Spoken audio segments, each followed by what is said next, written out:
Perkenalkan, nama saya Meliana Kasih, NPM 2063201043, kelas 6A, Program Studi Ilmu Administrasi Negara. Di sini saya akan menjelaskan materi tentang pembangunan kelembagaan. Menurut para ahli, sekian pembangunan kelembagaan adalah perubahan-perubahan drastis yang terjadi dalam organisasi yang menyangkut cara organisasi berfungsi dan berinteraksi dengan lingkungannya. Menurut Armstrong dan Plastik, pembangunan kelembagaan adalah transformasi organisasi adalah transformasi sistem secara fundamental guna menciptakan peningkatan yang drastis dalam efektivitas, efisien, dan kemampuan mereka melakukan inovasi. Ada 3 unsur kelembagaan yang harus dibangun, yaitu unsur staf, pembantu, pemimpin, sekretaris. Unsur lin, dinas daerah, yaitu bagian yang bertanggung jawab pada gubernur Viaskanda. Unsur teknis, badan dan kantor seperti Bawasda, Bapeda. Badannya dinas dengan teknis adalah dinas lebih spesifik dalam menangani tugas, sedangkan teknis menangani urusan selalu ada kaitan dengan badan-badan lainnya. Perbedaan badan dengan kantor adalah kantor dipimpin oleh Elison 3, sedangkan kantor dipimpin oleh Elison 2. Kapan pembangunan kelembagaan dimulai? Dikontinuasi lingkungan, ada ketidakseimbangan antara organisasi dan lingkungannya. Perubahan yang bersifat revolusioner adalah perubahan pendekatan organisasi. Ada 3 aspek yang harus dibangun dalam kelembagaan publik, yaitu sistem, struktur kelembagaan, dan sumber daya manusia. Kapan kelembagaan itu mempunyai nilai, yaitu nilai budaya, nilai intelektual, nilai religius. Pembangunan sumber daya manusia. Menurut para ahli, M. Payungan, pembangunan sumber daya manusia adalah suatu proses peningkatan pengetahuan, keterampilan, dan kapasitas dari semua penduduk suatu masyarakat. Silsilahi, pembangunan sumber daya manusia adalah upaya berkeseimbangan meningkatkan mutu sumber daya manusia dalam arti yang seluas-luasnya melalui pendidikan, latihan, dan pembinaan. Tujuan pembangunan sumber daya manusia. Pertama, untuk memperbaiki efektivitas kerja karyawan dalam mencapai sasaran kerja yang telah ditetapkan. Yang kedua, perbaikan efektivitas kerja dapat dilakukan dengan cara memperbaiki pengetahuan karyawan, keterampilan karyawan, maupun sikap karyawan itu sendiri terhadap tugas-tugasnya. Yang ketiga, pengetahuan karyawan akan pelaksanaan tugas sangat menentukan keberhasilan karyawan itu sendiri. Keempat, karyawan yang kurang memiliki pengetahuan yang cukup tentang bidang kerjanya akan bekerja dengan lambat. 5. Pemborosan. Ini akan mempertinggi biaya pencapai tujuan organisasi. Pengembangan kemampuan. Hal yang sangat fundamental dijadikan titik tolak berpikir pentingnya pendidikan dan pelatihan sebagai instrumen pengembangan kemampuan adalah karena perkembangan ilmu pengetahuan yang demikian pesat, pengetahuan seorang menjadi ketinggalan zaman dalam waktu yang relatif singkat, dan oleh karena itu perlu dimutikhirkan. Pengembangan citra.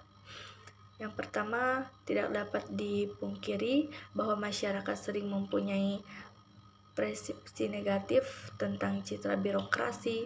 Tidak jarang terdengar tuduhan yang dilempar kepada birokrasi seperti bekerja lambat, prosedur bertele-telit, organisasi kekuasaan, arogan, kaku dalam mengimplementasikan dan menerapkan peraturan dan perundang-undangan, sikap seolah-olah ketentuan normatif yang berlaku bagi masyarakat berlaku baginya. Perlakuan diskriminatif dalam memberikan pelayanan, tertutup, tidak jujur, korup, dan sebagainya.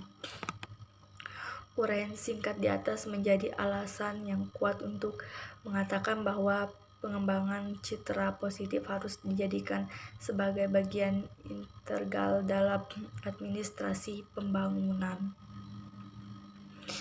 Budaya organisasi. Secara etimologis, budaya merupakan sekumpulan nilai kunci, keyakinan, pemahaman, dan norma pokok yang dibagi bersama oleh anggota suatu organisasi. Kata organisasi mempunyai dua arti, yaitu satu, lembaga atau kelompok fungsional seperti organisasi perusahaan, rumah sakit, dan klub olahraga.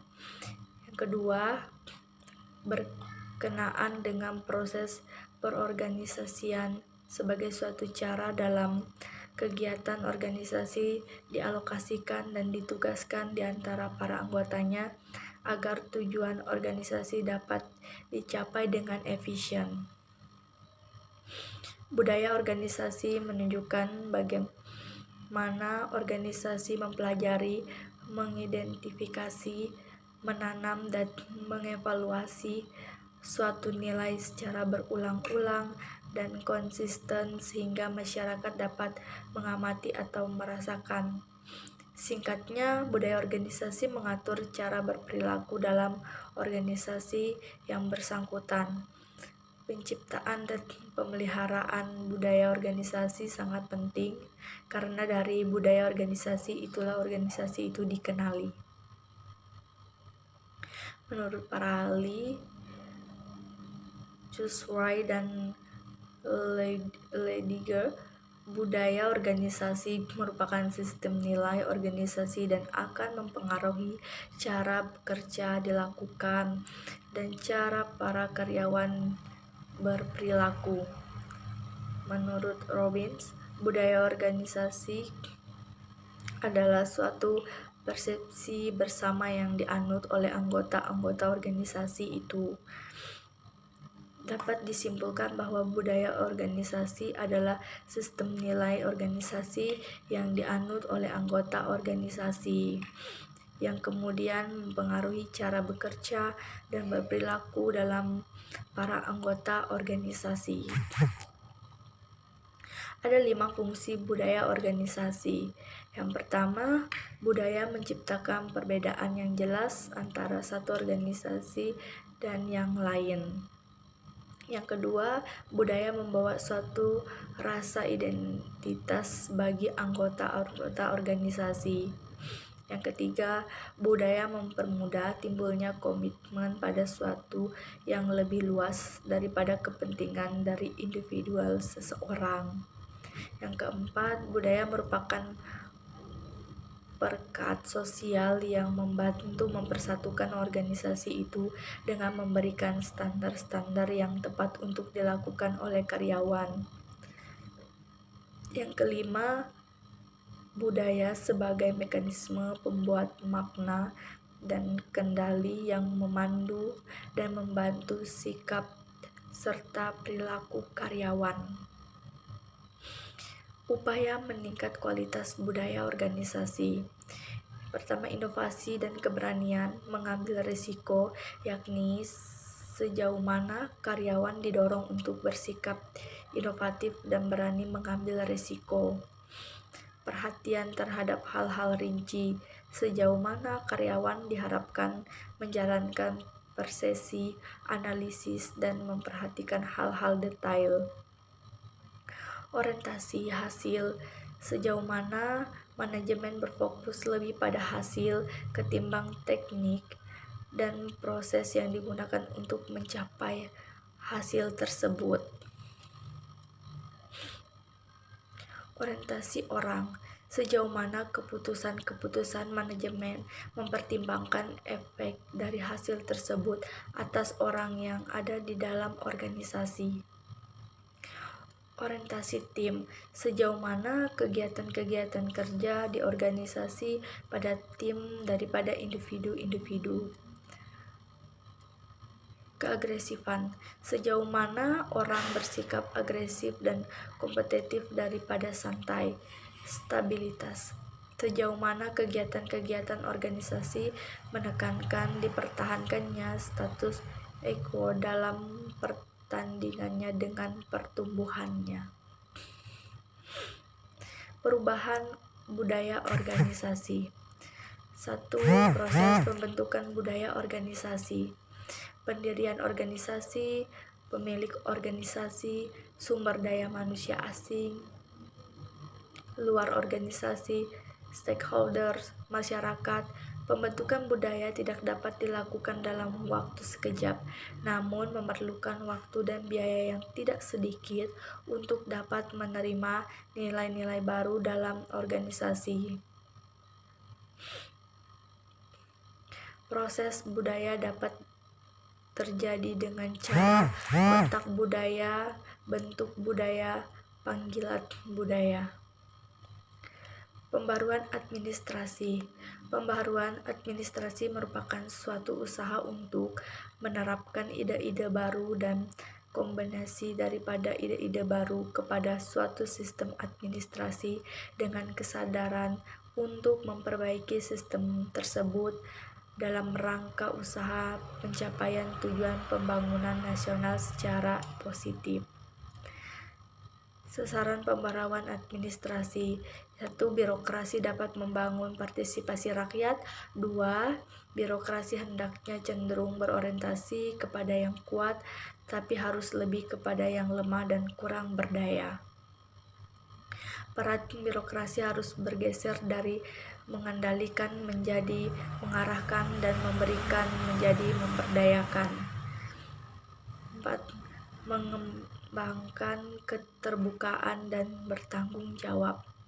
Pembaruan memerlukan semangat dan tekad untuk mengatasi birokrasi dan tantangan yang datang dari kelangkaan yang harus dirugikan oleh perubahan.